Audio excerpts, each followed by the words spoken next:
आप सभी को मेरा नमस्कार।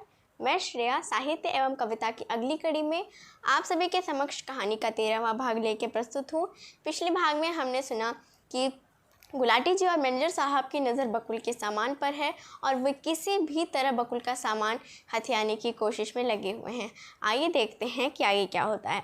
बकुल जब गुलाटी जी और मैनेजर साहब के अजीबोगरीब व्यवहार के बारे में सोचता हुआ आ रहा था, तभी उसके दिमाग में जैसे खतरे की घंटी बजी। कमरे में आकर वह असलम से कहा, असलम, गुलाटी जी तो बड़े घाघ आदमी हैं। असलम हैरानी से पूछता है, क्यों, क्या हुआ?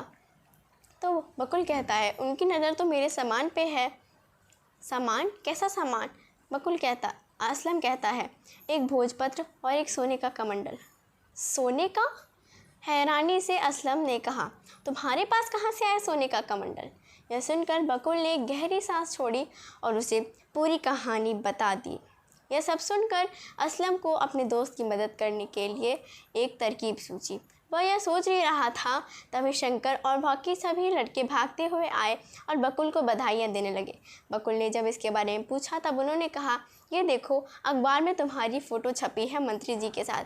बकुल ने देखा कि मुस्कुराते हुए उसकी फ़ोटो मंत्री जी का हाथ उसके सर पे है और वह मुस्कुरा रहा है। ऐसी फ़ोटो छपी है अखबार में और उसका शीर्षक था, अनाथ आश्रम में फैले भ्रष्टाचार और घोटाले का एक अनाथ बच्चे द्वारा पर्दाफाश। यह सब देखकर बकुल को बहुत संतोष हुआ कि उसकी शिकायत व्यर्थ नहीं गई। शायद इस तरह अन्य अनाथ आश्रमों में हो रही धांधली भी कम हो सके। इधर बकुल का चाचा बिशन खुशी से उछलता हुआ घर आया और अपनी पत्नी से कहा, बकुल का पता चल गया है। यह सुनकर बकुल के चाचा चाची प्रतापगढ़ के अनाथ आश्रम पहुंच जाते हैं। अपने चाचा चाची को देखकर बकुल दफ्तर में पहुंचा।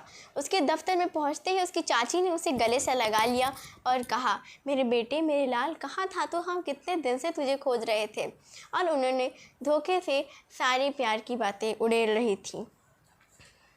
मैनेजर और गुलाटी जी एक दूसरे को देखकर मुस्कुराने लगे। गुलाटी जी फुसफुसाए, लो, इस मुसीबत से खुद ही छुटकारा मिल रहा है। लेकिन हम अभी तक अपना सामान भी ले जाएगा। अभी तक हम बाज़ार से उसी तरह का पीतल का कमंडल नहीं ले जा पाए हैं। यह सोचकर उन्होंने उसका जाना 2 दिन तक टाल दिया।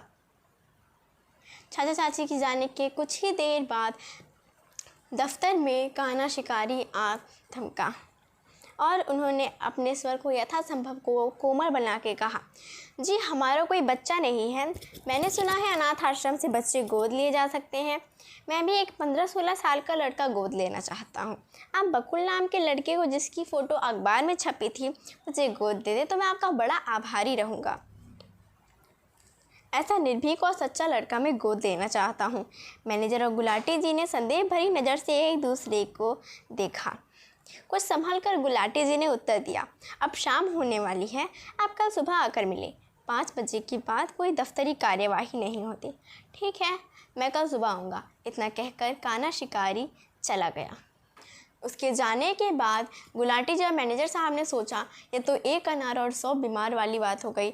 जब काना शिकारी जा रहा था तब बकुल बगीचे में घास खोद रहा था। उसे देखकर वह तो और भी चौंक पड़ा। वह तुरंत भाग के कमरे में गया और असलम से कहा, अब तो आश्रम में एक दिन और रहना भी निरापद हो गया है। असलम, अब क्या होगा? मैं जल्दी से जल्दी यहाँ से भाग जाना चाहता हूँ।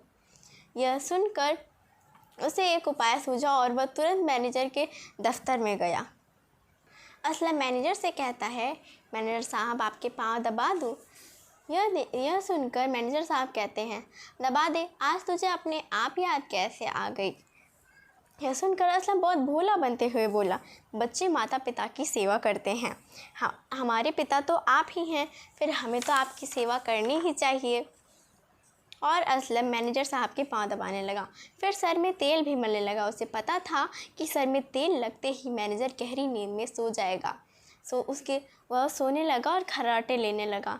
असलम ने तुरंत मैनेजर के जेब में से चाबी निकाली और बकुल का भगवा झोला लेकर फुर्ती से कमरे में गया और बकुल को थमा कर कहा, तुम यहाँ से भाग जाओ बकुल। बकुल ने कृतज्ञता भरे स्वर में कहा, तुमने मुझ पर बहुत बड़ा उपकार किया है असलम। मैं रात के अंधेरे में यहाँ से निकल जाऊँगा। रात के अंधेरे में? लेकिन अभी क्यों नहीं? असलम ने कहा। इस समय आश्रम से बाहर निकलना बहुत मुश्किल है।